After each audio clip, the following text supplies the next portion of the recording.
Welcome to That Police Officer's channel. Today, we will examine a deeply troubling case, one that stands as a harrowing example of child neglect and the devastating consequences of systemic failure. There are some cases that make you stop and ask yourself, how could this happen? Cases so cruel, so unimaginable, that even as an officer, someone who has seen the darkest sides of humanity, I still find myself in disbelief. This is one of those cases. Let me paint a picture for you. It's the middle of summer, a heat wave baking the city. The air is thick, heavy, almost suffocating. Inside a small, cramped room, a teenage girl lies motionless on a filthy mattress, unable to move, unable to help herself. She is starving. She is dehydrated.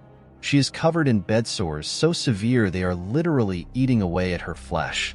The pain must have been unbearable. The isolation, even worse.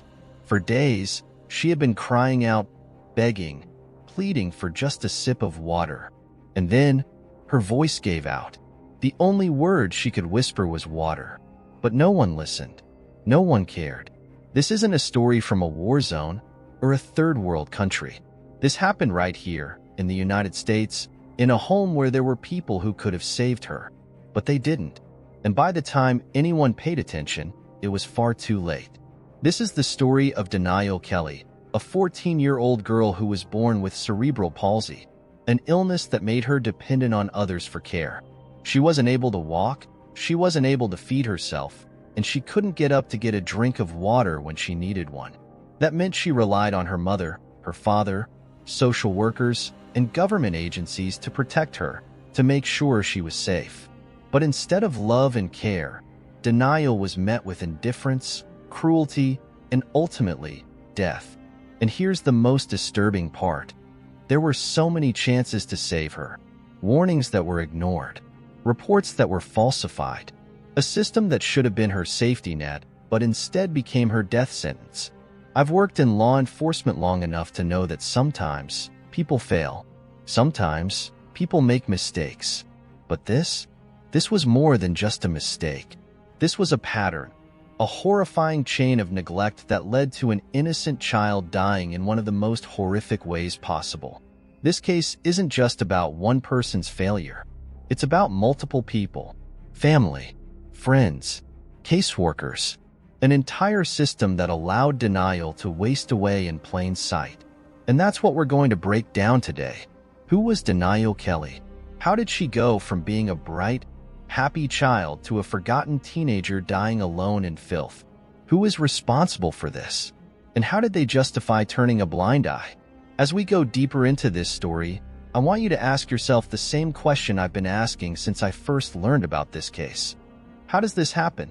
Because the more you hear, the more you realize this wasn't just a tragedy. It was preventable. Stay with me, because this case will stay with you long after you hear it. Philadelphia, August 2006. A heat wave had gripped the city, pushing temperatures to unbearable levels. It was the kind of summer where people stayed inside, air conditioners running at full blast, trying to escape the suffocating heat. 14-year-old Danieal Kelly was found dead in a small house, lying on a filthy mattress in a room that smelled of decay. She had no air conditioning, no fan, not even a window open to bring relief from the heat. She wasn't just suffering from the temperature. She was starving, dehydrated, and covered in infected bed sores. Her body weighed just 42 pounds. That's the weight of an average 5-year-old. She didn't die overnight. This was a slow, painful death, one that took weeks, even months of suffering. And the most horrifying part? She wasn't alone in that house. She had a mother, siblings, and people who should have cared for her. People who saw her suffering and did nothing. Danieal was born with cerebral palsy. As explained earlier, it's a condition that affected her ability to move. She couldn't walk, she couldn't care for herself, and she relied completely on others for even the most basic needs: food, water, hygiene. But instead of being given love and care, she was left to rot in a room, ignored by the very people who were supposed to protect her. Her mother, Danieal Kelly, was in that house every day. She was supposed to feed Danieal, bathe her, and make sure she was safe. But reports later revealed that Andrea was embarrassed by her daughter's disability. She refused to touch her, refused to take her outside, and treated her like an inconvenience. She let Danieal waste away, alone in a room where no one could hear her cries. But the failure didn't stop there. Danieal wasn't just a forgotten child in a private home. She was known to the system. The Philadelphia Department of Human Services had been notified multiple times that she was being neglected. They received reports describing her condition, the filth she lived in, and the fact that she was never taken outside. Social workers were assigned to check on her, but somehow, nothing changed. At least 5 separate reports about Daniel's mistreatment were made between 2003 and 2005. Each one described a helpless child, sitting in a stroller soaked in urine and feces, her body unwashed, her cries ignored. The stroller, the only thing close to a wheelchair she ever had, barely moved from the spot it had been placed, and still, no action was taken. In 2005, a private agency was hired to help monitor the family and ensure Danieal was receiving proper care. A caseworker named Julius Murray was supposed to visit the home twice a week, but investigators later discovered that he may have only visited once, just long enough to have Danieal Kelly sign fraudulent reports claiming he had been checking in. There was Laura Sommer, too, a city social worker who was supposed to oversee the private agency's work. But months passed, and Danieal was still not receiving medical attention. She wasn't even enrolled in school. Instead of taking action, Sommer allowed the case to slip through the cracks. By the time authorities finally intervened, it was too late. Danieal had died alone, in agony, on a mattress stained with filth. The cause of death? Starvation and infection from untreated bed sores that had eaten through her skin. This wasn't just a case of one negligent parent. It was a complete failure by everyone involved: family members, social workers, and a system designed to prevent tragedies like this. And when investigators started digging, they uncovered a trail of lies, forged documents, and a cover-up that exposed just how deep this failure went. In the next section, we'll break down the investigation, who was responsible, how they were caught, and the shocking details that emerged when the truth was finally revealed. In the meantime, consider subscribing and liking the video. It helps bring more true crime content your way and supports the channel in delivering more stories like this. The call came in on a scorching August afternoon. It reports that a 14-year-old girl was found dead inside a home in West Philadelphia. At first, we didn't know what to expect. A child's death is always tragic, but what we were about to walk into was something else entirely. Something that would stay with us for the rest of our careers. When we arrived, the stench hit us before we even stepped inside. It was thick, putrid, the unmistakable smell of decay. I had been to plenty of crime scenes before, but this was different. The house itself was in terrible condition. Trash everywhere, rotting food, dirty clothes piled up. And then, in the back room, we found Danieal Kelly.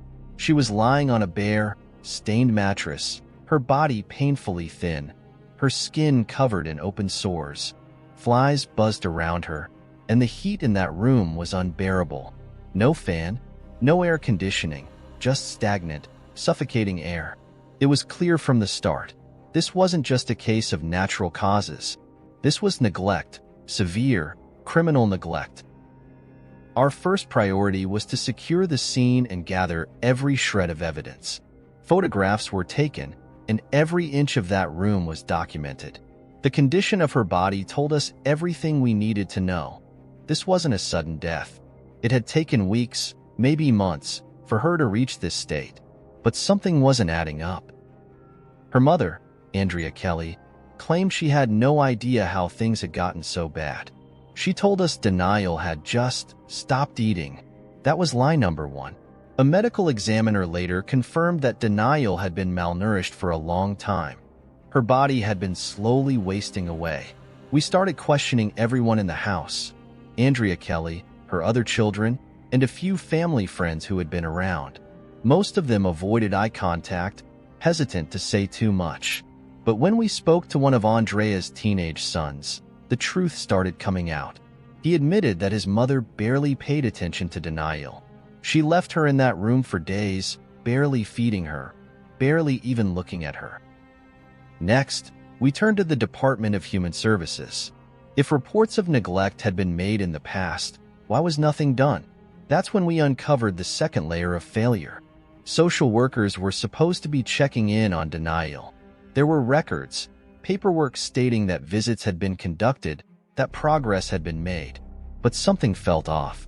We pulled phone records, we checked timestamps, and we started interviewing the people responsible for Danial's case.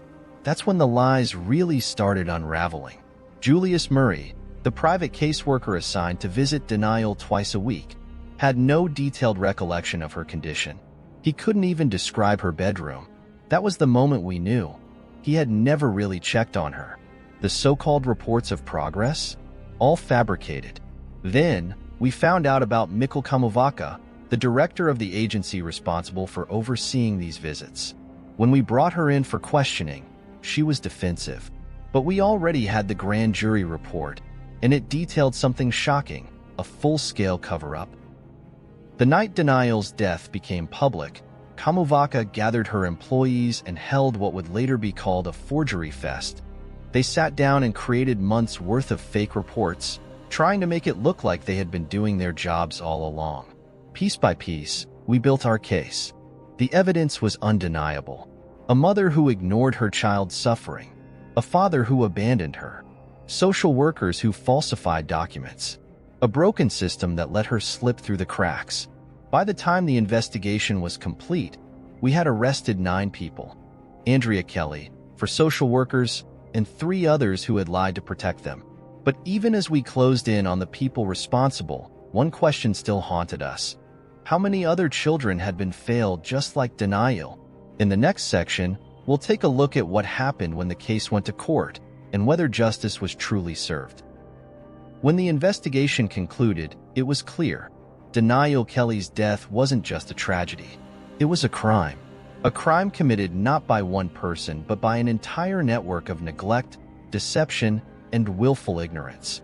9 people were charged in connection to her death, and the legal process that followed was one of the most disturbing and heartbreaking cases the city of Philadelphia had seen in years.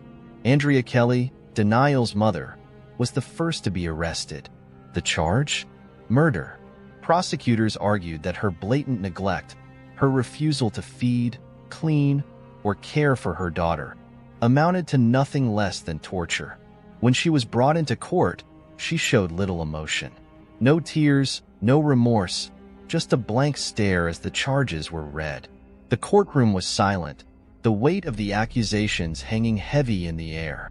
Next, the focus shifted to the social workers involved. The people who were supposed to protect Danieal, but instead let her suffer in silence.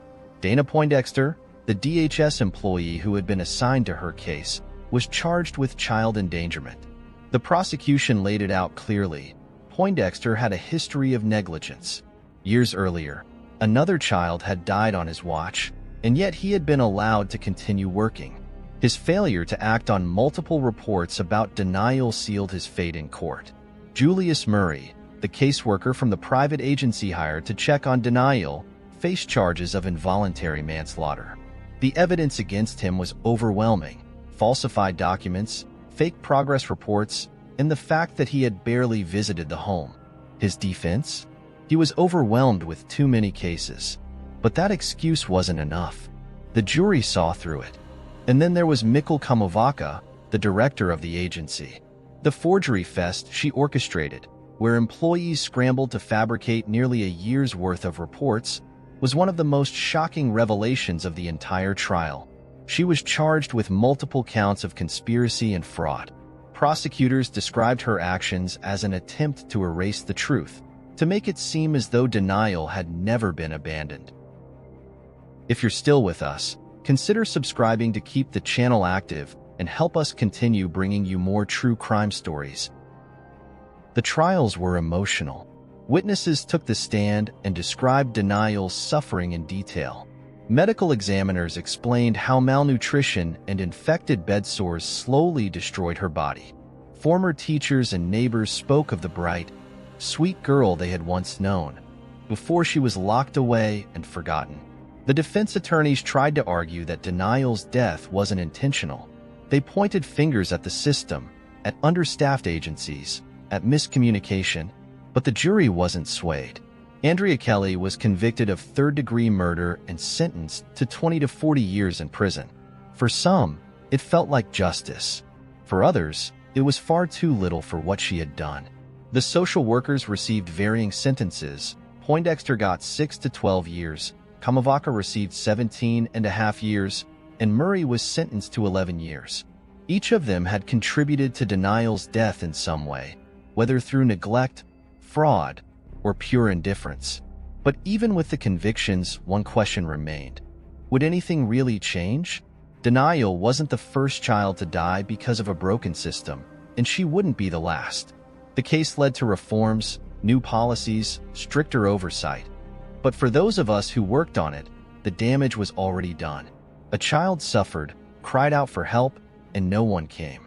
And that's something that will haunt us forever. In the next section, we'll reflect on what this case meant, not just for the justice system, but for the responsibility we all share in protecting the most vulnerable among us. Some cases change you. They leave a mark that never really fades. Danieal Kelly's story isn't just about one child's suffering, it's about failure. A failure of a mother to care for her daughter, a failure of a father who abandoned her, and a failure of a system that was supposed to protect her. I've seen my fair share of tragedy in this line of work, but there was something different about this case. Maybe it was the sheer helplessness of it all. The way Danieal was ignored by everyone around her. How she suffered in silence while people who should have cared looked the other way. Maybe it was the fact that her death wasn't some random act of violence, but a slow, drawn-out agony that could have been prevented at so many points. I keep thinking back to those reports, the ones that were filed and ignored. 5 separate reports about Danial's condition, and not one of them led to action. 5 chances to save her life, and all of them were wasted. How does that happen? How does a child waste away, trapped in her own home, while adults sign paperwork pretending everything is fine? This case shook the city of Philadelphia. People were outraged. Protests were held, policies were reviewed, and promises were made to prevent something like this from ever happening again. But if we're being honest, we've heard those promises before. Danial wasn't the first child failed by the system, and she won't be the last. That's the harsh reality. For the officers and investigators who worked this case, the convictions provided some sense of justice, but justice isn't the same as closure. Because justice doesn't bring Danial back. It doesn't erase the suffering she endured or the years she should have had ahead of her. It doesn't change the fact that she died alone, begging for water in a room where no one cared enough to answer her. And that's what sticks with me the most. Not the legal battles, not the arrests, just the image of her in that room. A girl who once had potential, who was described by teachers as sweet, eager to learn, full of life. A girl who could have had a future if someone, anyone, had stepped in when it mattered. Some cases make you angry, some make you frustrated, and some just break your heart.